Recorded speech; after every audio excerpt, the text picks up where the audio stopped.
saya Edira Luciana Fernando. Saya Tiara Dwi Hendriani. Ini adalah belakang yang akan dibacakan oleh saya sendiri. Di era persaingan usaha yang semakin berkembang, pelaku usaha perlu memahami faktor-faktor yang dapat mempengaruhi tingkat penjualan. Untuk mengetahui hubungan dan pengaruh akar variabel, diperlukan analisis data menggunakan metode statistik. Pada praktikum ini dilakukan pengolahan data menggunakan aplikasi SPSS yang meliputi uji asumsi klasik, uji T, uji F ANOVA, regresi, korelasi sederhana, dan berbeda.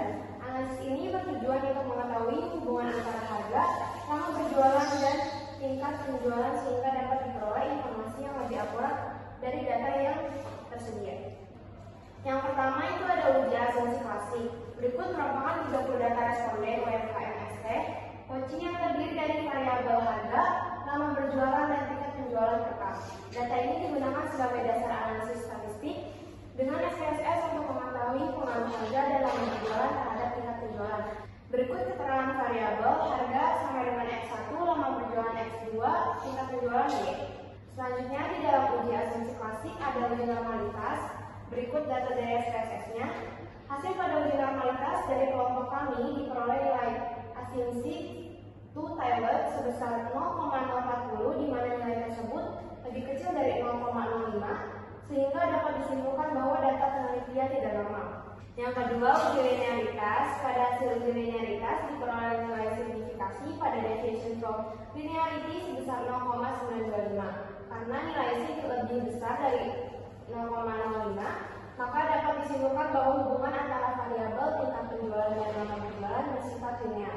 Yang ketiga, ada uji asumsi multikolinearitas. Hasil dari uji asumsi multikolinearitas diperoleh nilai toleransi sebesar 0,882 yang berarti 0,882 lebih besar dari 0,10 sehingga nilai FIF adalah 1,134 yang berarti 1,134 lebih kecil dari 10. Berdasarkan hasil tersebut dapat disimpulkan bahwa tidak terjadi multikolinearitas. Yang keempat ada uji asumsi autokorelasi. Hasil dari deteksi autokorelasi negatif yaitu 4 dikurang DW lebih besar dari 3,319 lebih besar dari 1,5666, maka disimpulkan bahwa tidak terdapat autokorelasi negatif. Sedangkan deteksi autokorelasi positif yaitu DW lebih besar dari DU atau 0,681 lebih kecil dari 1,5666, maka disimpulkan bahwa tidak terdapat autokorelasi positif. Jadi berdasarkan kriteria di atas, model regresi ini dinyatakan bebas dari gejala autokorelasi baik negatif maupun positif, sehingga syarat asumsi klasik terpenuhi. Berikut kriteria keputusan asumsi autokorelasi. Hasilnya jadi 4 min 0,681 sama dengan 3,319. Yang kelima ada uji asumsi heteroskedastisitas.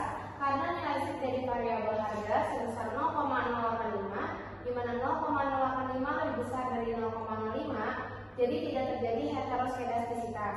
Begitupun nilai sig dari variabel lama berjualan sebesar 0,440 di mana 0,040 lebih besar dari 0,05, jadi tidak terjadi heteroskedastisitas. Jadi dapat disimpulkan bahwa model regresi tidak mengalami heteroskedastisitas sehingga model regresi memenuhi asumsi heteroskedastisitas dan layak digunakan untuk analisis lebih lanjut. Selanjutnya uji T akan dibacakan oleh Edria. Selanjutnya di sini ada tabel bab 2 yaitu data yang dimiliki berupa data skor per-tes atau tes sebelum pelatihan dan post-tes atau tes setelah pelatihan berjumlah 30 orang. Lalu ada uji T dependent yaitu uji normalitas sig pretest sebesar 0,075 dan sig post-test sebesar 0,001 lebih kecil dari 0,05, berbeda sama yang 0,075, sehingga disimpulkan skor pretest berdistribusi normal dan skor post-test tidak berdistribusi normal. Dengan demikian persyaratan untuk menguji pilot test tidak terpenuhi. Selanjutnya dilakukan langkah-langkah uji Wilson. Lanjut ada pilot sample test atau uji Wilson, yaitu rata-rata pro-test sebesar 34,37 sedangkan hasil uji post-test sebesar 37,87, Sehingga secara deskriptif dapat disimpulkan bahwa terdapat peningkatan skill wirausaha antara hasil pretest dan post-test, di mana rata-rata post-test lebih tinggi dibanding rata-rata pretest. Ada pilot sample test atau uji Wilcoxon masih sama. Berdasarkan tersebut diketahui bahwa nilai koefisien korelasi sebesar 0,199 dengan nilai sig 0,531. Karena nilai sig lebih besar dari 0,05, maka dapat dikatakan bahwa tidak ada hubungan antara variabel pretest dan variabel post-test. Lanjut, ada pilot sample test dan uji Wilcoxon masih dengan yang sama. Berdasarkan hasil diketahuinya sig 2 pilot sebesar 0,05 lebih kecil dari 0,05, maka HO diterima dan HA ditolak, sehingga dapat disimpulkan bahwa tidak terdapat perbedaan rata-rata antara hasil belajar pretest dan post-test. Artinya tidak terdapat pengaruh pelatihan kewirausahaan dalam meningkatkan skill wirausaha pada pelaku UMKM. Jadi ini sama aja, nggak ada yang lebih kecil atau lebih besar. Selanjutnya ada independen, yaitu data yang dimiliki berupa data tingkat, penjualan SMPC atau per cup pada kelompok tidak dilatih dan kelompok dilatih. Dengan responden sejumlah 20 orang, terdiri dari 10 responden kelompok tidak dilatih dan 10 responden kelompok dilatih. Selanjutnya ada independen, masih dengan yang sama. Berdasarkan dari output Safirawit, maka didapat nilai si kelompok tidak dilatih sebesar 0,467 dan nilai si kelompok dilatih sebesar 0,258 karena nilai si kedua kelompok lebih besar dari 0,05. 0,467 lebih besar juga dari 0,05 dan 0,258 lebih besar juga dari 0,05. Maka dapat disimpulkan bahwa kedua data berdistribusi normal sehingga syarat untuk uji tes independen telah terpenuhi. Selanjutnya dilakukan rangka uji T independen hasil uji normalitas menggunakan Safirawit. Ini adalah hasil uji normalitas menggunakan Safirawit. Selanjutnya ada output deskriptif, ini berupa tabelnya. Berdasarkan hasil SPSS, maka didapat rata-rata sampel skor kelompok tidak dilatih sebesar 72,30 dan rata kelompok dilatih sebesar 13800. Secara deskriptif dapat disimpulkan bahwa pada sampel terdapat perbedaan rata skor skill wirausaha antara kelompok tidak dilatih dan kelompok dilatih, yaitu skor kelompok tidak dilatih lebih kecil dari skor kelompok dilatih. Untuk membuktikan apakah perbedaan tersebut signifikan pada populasi atau tidak, maka dapat dilihat pada output kedua sebagai berikut. Selanjutnya ada independen, masih dengan uji T independen. Di sini ada dua tabel yang jawaban dari di atas berdasarkan hasil output independen tes didapat nilai sig 2 T sebesar 0,03 atau lebih kecil dari 0,05. Berdasarkan hal tersebut, maka dapat disimpulkan bahwa HO ditolak dan HA diterima. Artinya terdapat perbedaan rata tingkat penjualan antara kelompok yang tidak dilatih dan kelompok yang tidak dilatih secara signifikan. Mengingat secara deskriptif rata-rata tingkat penjualan kelompok tidak dilatih lebih kecil dari kelompok dilatih, maka dapat disimpulkan juga bahwa tingkat penjualan kelompok dilatih lebih baik secara signifikan dibanding kelompok tidak dilatih. Selanjutnya akan dipresentasikan oleh Sheryl. Selanjutnya bab 3 adalah uji anopat atau uji F. Data yang dimiliki berupa data tingkat penjualan es, teh, poci, cup pada lokasi Cikampek, Subang, dan Angkuran. Dengan responden sejumlah 30 orang, data ditunjuk pada tabel berikut.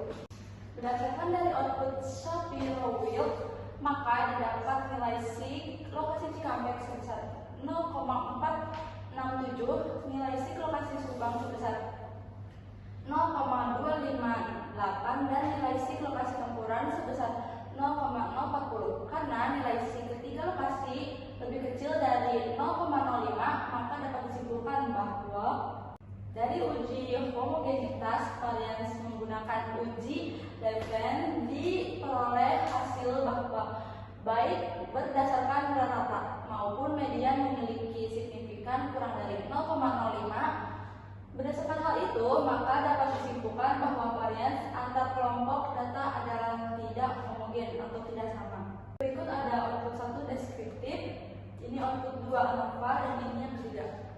Lalu hasil uji F, berdasarkan output maka didapat bahwa nilai sleep buat highlight untuk ANOVA yaitu sebesar kurang dari 0,0101 kurang dari 0,05. Berdasarkan hasil tersebut maka dapat disimpulkan HO ditolak dan HA diterima. Artinya minimal ada sepasang rata tingkat penjualan yang berbeda. Untuk mengetahui pasangan mana yang berbeda, maka diperlukan uji post hoc atau uji lanjut untuk perbandingan tingkat penjualan di 3 lokasi. Lalu, hasil uji lanjut perbandingan berganda antar lokasi mengingat hasil uji homogenitas bahwa data pada 3 lokasi itu memiliki varians yang sama, tidak homogen. Maka uji post hoc atau uji perbandingan antara kelompok menggunakan perbandingan pada uji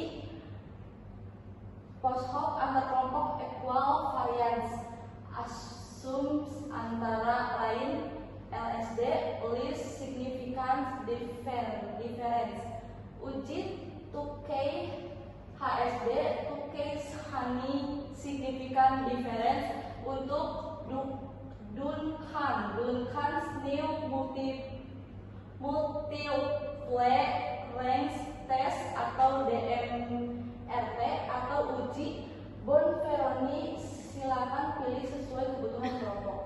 Lalu ada uji perbandingan berganda pada tingkat penjualan di 3 lokasi. Kesimpulan, berdasarkan uji perbandingan berganda pada tingkat signifikan yang berlaku, kesimpulannya untuk populasi menggunakan LSD, 2K maupun Bonferroni menunjukkan bahwa 1. Tingkat penjualan di Cikampek berbeda dengan tingkat penjualan di Subang. Kedua, tingkat penjualan di Cikampek tidak berbeda dengan tingkat penjualan di Tempuran. Ketiga, tingkat penjualan di Subang berbeda dengan tingkat penjualan di Tempuran. Tingkat penjualan di Subang lebih tinggi dibanding tingkat penjualan di Cikampek maupun Tempuran. Lalu uji Kruskal-Wallis bagi yang tidak lolos uji normalitas data.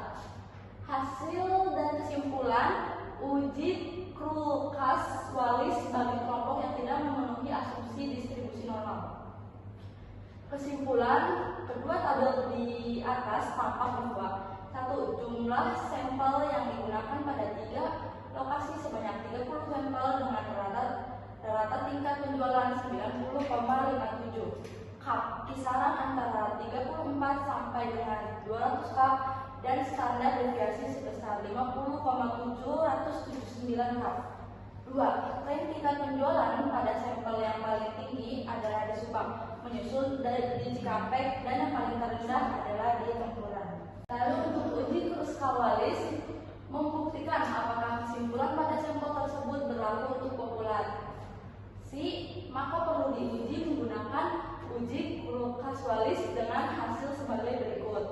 Dari tabel di atas nampak bahwa asumsi pada uji Kruskal-Wallis sebesar 0,003 kurang dari 0,05. Dengan demikian HO ditolak dan H1 diterima. Berdasarkan itu, maka dapat disimpulkan bahwa minimal terdapat sepasang rata tingkat penjualan yang berbeda. Lalu uji lanjut post hoc.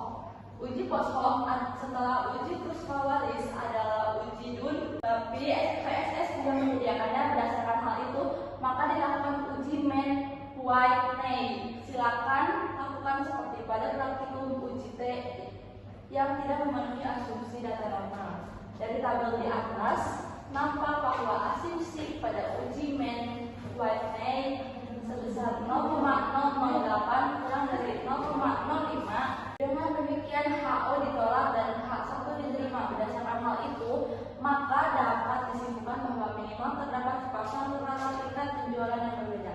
Selanjutnya akan dibaca oleh Tiara. Selanjutnya, bab 4, analisis regresi linear sederhana. Menjelaskan tentang variabel yang dimasukkan serta metode yang digunakan dalam analisis regresi linear sederhana. Berikut ada rumusnya, yaitu Y sama dengan A plus BX.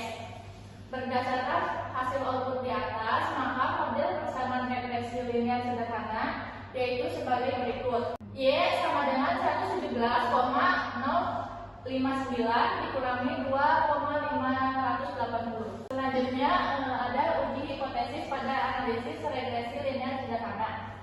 Hipotesa penelitian, HA lama berjualan es teh poci berpengaruh terhadap tingkat penjualan per cup. Selanjutnya HO lama berjualan es teh poci tidak berpengaruh terhadap tingkat penjualan per cup. Uji hipotesis atau uji pengaruh berfungsi untuk mengetahui apakah koefisien regresi tersebut signifikan atau tidak. Variabel X berpengaruh terhadap variabel Y.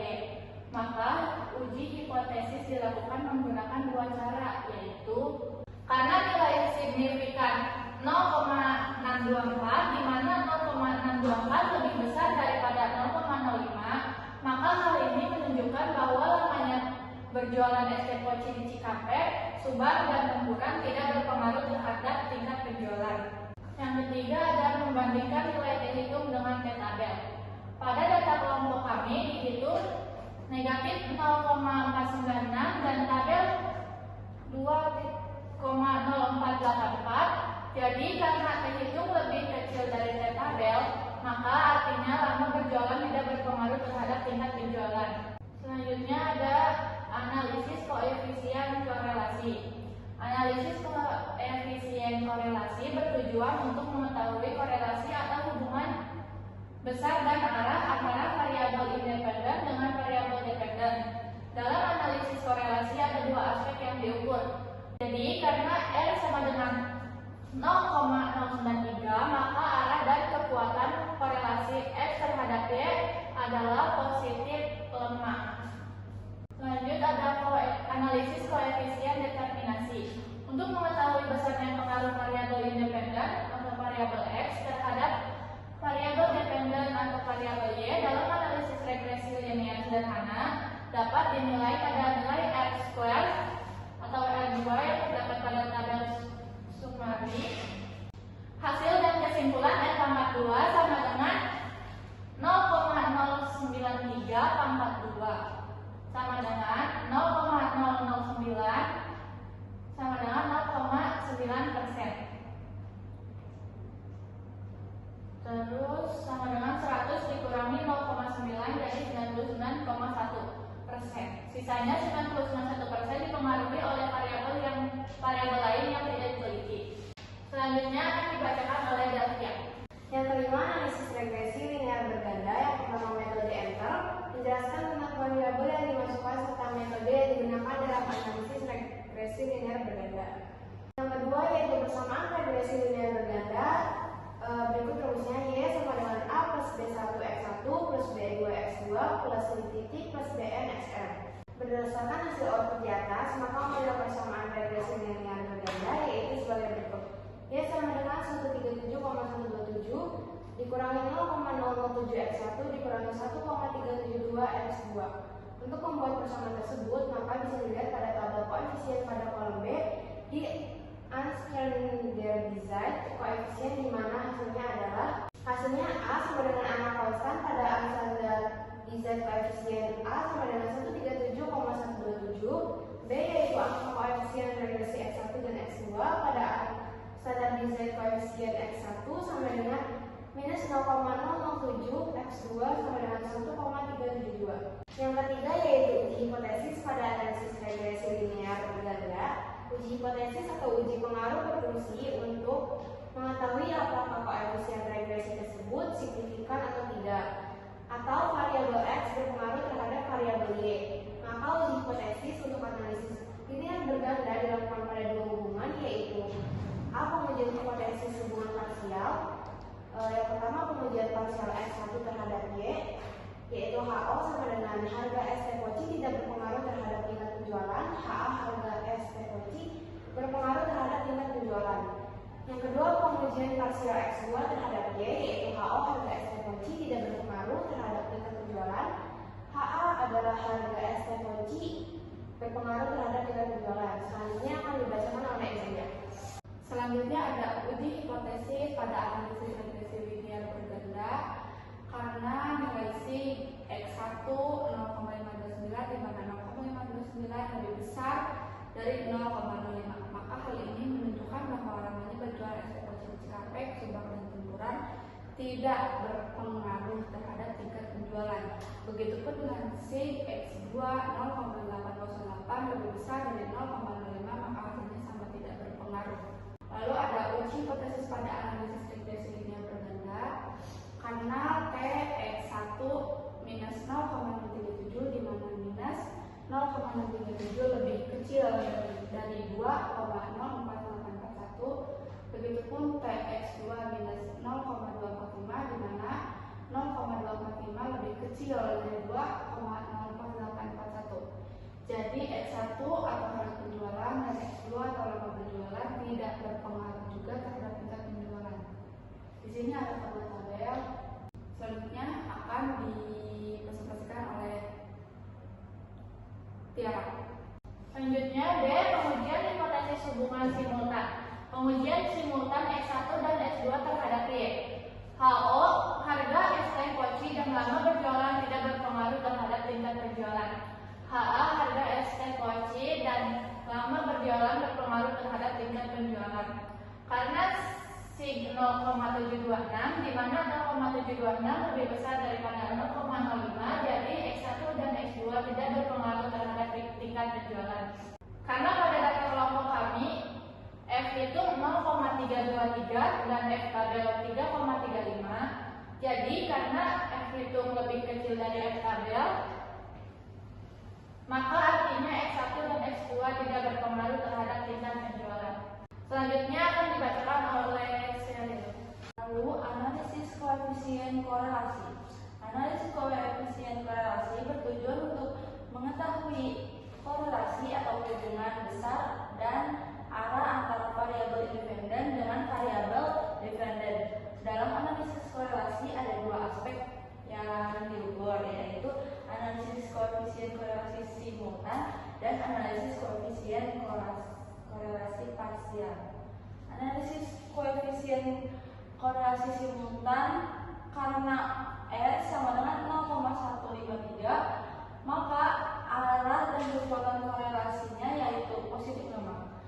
Kalau analisis koefisien korelasi parsial, sedangkan secara parsial variabel X1 dan X2 sama-sama tidak berpengaruh karena lebih kecil dari 0,05. X1 0,637 lebih kecil dari 0,05, X2 0,245 lebih kecil dari 0,05. Jadi keduanya sama-sama tidak berpengaruh terhadap Y. Lalu analisis koefisien determinasi memberikan informasi tentang koefisien determinasi, yakni kontribusi atau sumbangan terpengaruh pada fungsi manajemen dan gaya kepemimpinan secara simultan bersama-sama terhadap kinerja tenaga kependidikan dalam dilihat pada nilai R square yang terdapat pada tabel model Summary.